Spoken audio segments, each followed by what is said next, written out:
right.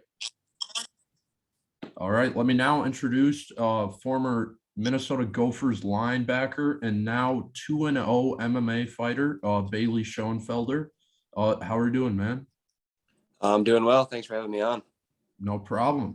I guess we'll kind of start with your football career with the Gophers. I know you started as a walk-on. You eventually worked to a scholarship. You had a super cool video of when you got your scholarship with the Navy SEALs flying down and everything. That was super cool. What Yeah. how how would you describe like the experience of grinding as a walk-on and then eventually earning your scholarship? I mean, it was just on a small scale of that. When is this going to end? Am I going to get a scholarship? Because obviously nobody like tells you like, oh, you're close or anything like that. Yeah. And basically it was just a head down, nose on the grindstone, and then this big relief, like, wow, it actually happened, like moment. And that was pretty cool. That was probably one of the best experiences I've had, to date in my life. But yeah, just that, constant work, never knowing when it's going to end. And then that aha moment when it finally comes to fruition. Yeah, I would imagine. So I see you tweeting back and forth with Kieft and Connor Olson. I assume you're pretty close with a lot of the guys still on the team. What do you think the ceiling of this team? Because you know everyone on the team obviously better than me. What do you think like the potential for them is this year? I mean, I think it's pretty limitless, especially with all those guys that we have up front. And, Kieft on the line too. Obviously always a solid receiving core with Coach Fleck offensively. And our defense is that same young group that we had when Fleck started, and they're now mature and they know what they're doing. So I think they could do whatever they want, but it's up to them. And I'm not in the program and like around the guys that much anymore. So that's just what I see from the few of the guys that I hang out with and what I hear from them. So, yeah. So you were all-state wrestler in high school, and obviously you played college football and you didn't wrestle. What point at your college football career did you think that like getting into MMA would be a possibility, or was that like right after your career? When did you how did you want to get into MMA? So basically I'd always followed the sport, like even when I was in, like starting probably in high school. Yeah. Me and my wrestling buddies would always buy the UFC cards and watch, and so it was always a big sport that I watched and followed, and like knew the athletes and stuff. And I'd never done, like, obviously wrestling was the only thing I'd done. So I knew that I liked like that kind of stuff at least. And once I was thinking about getting ready to be done with football, I was like, why not just try it out? Like, I think I could like it. Like I like that kind of stuff, and I could kind of know about the sport. And I basically just jumped in the deep end and showed up one day, and I guess I liked it, and it's been a year now. Yeah. Was there a specific fight or fighter, I guess, that introduced you to MMA? That introduced me, I would say probably like George St. Pierre was probably one of the first guys that I watched, or Anderson Silva was probably, yeah. And then like Stipe Miocic came around. He was one of the big guys that I watched and like tried to take pointers from now in my career. So yeah, I'd say probably GSP, George St. Pierre, probably one of the first guys I remember watching. For sure. So you obviously had your first fight in LFA and you just had a second one in Bellator. What kind of is the process like getting your first fight booked, and like is that like all your agent that does that, and like kind of how does that communication work, I guess?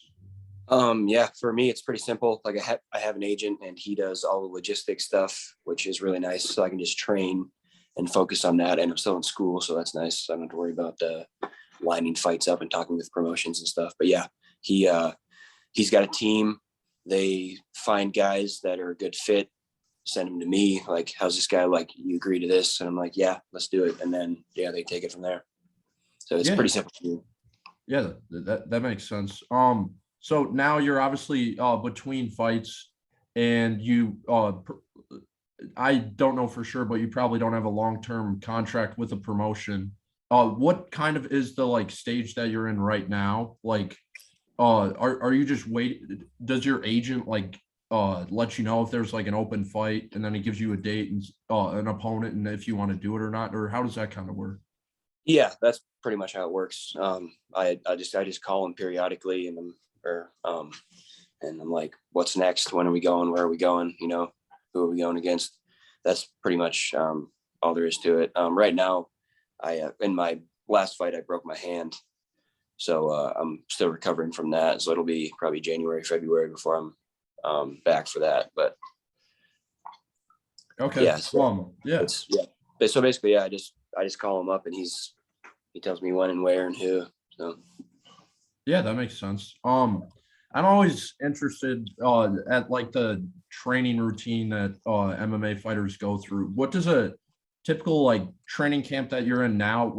You're recovering from your hand, obviously, but what does like a typical fight camp, training camp compared to like in between fights look like for you?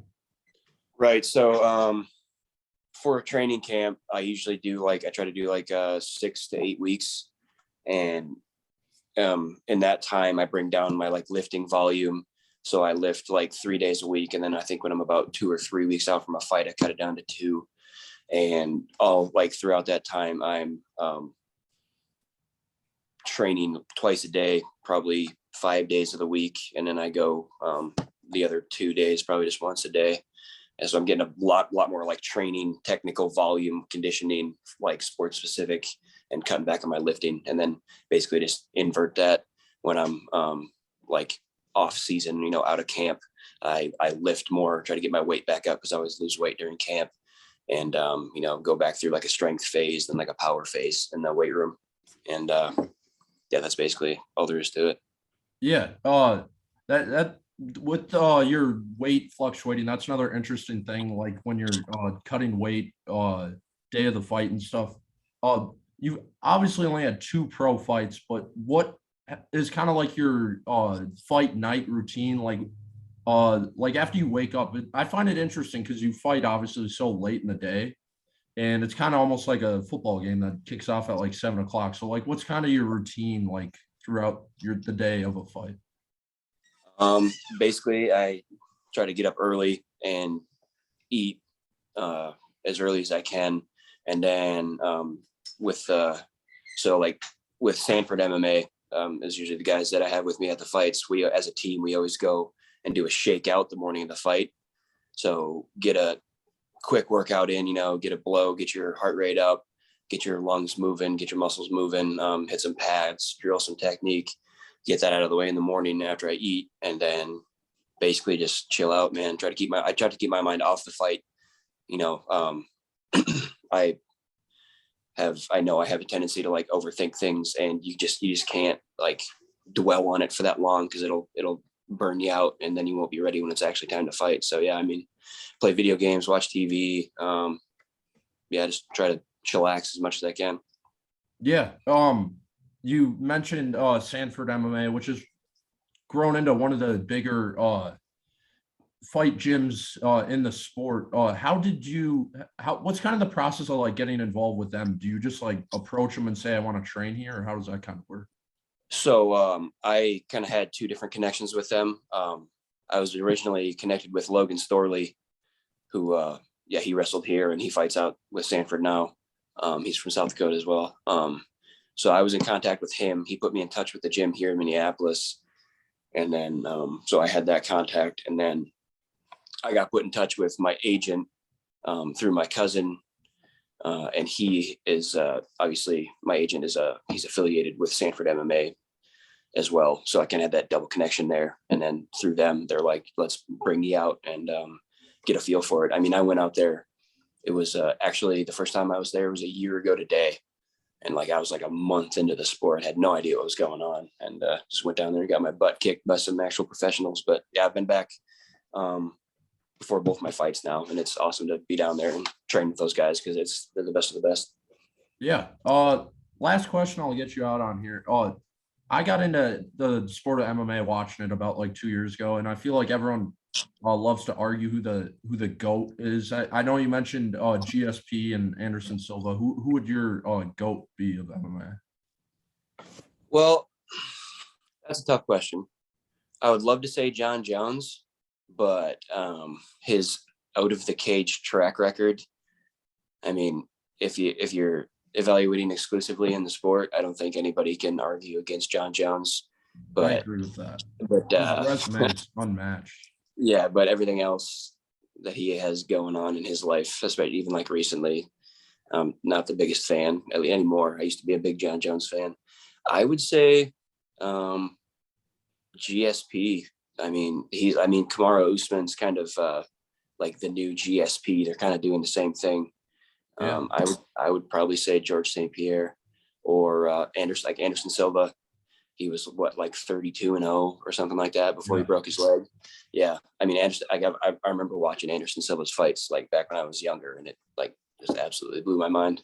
He's just like fooling with guys in the cage. So I would say those two.